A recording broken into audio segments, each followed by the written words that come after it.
First இலை brown colour, first இலை brown colour, அதுக்கப்புறம் ரெண்டாவது இலை இது, அப்புறம் மூணாவது இலை, மூணாவது இலை எப்படி கலர் பாருங்கள், மூணாவது இலை, அப்புறம் இது நாலாவது இலை. கலர் சேஞ்சஸ் பாருங்கள், இது கடைசி இலை, இந்த colour changes.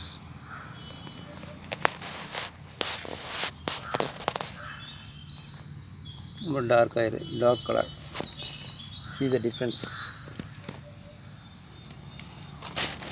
First sorting in brown. Thank you.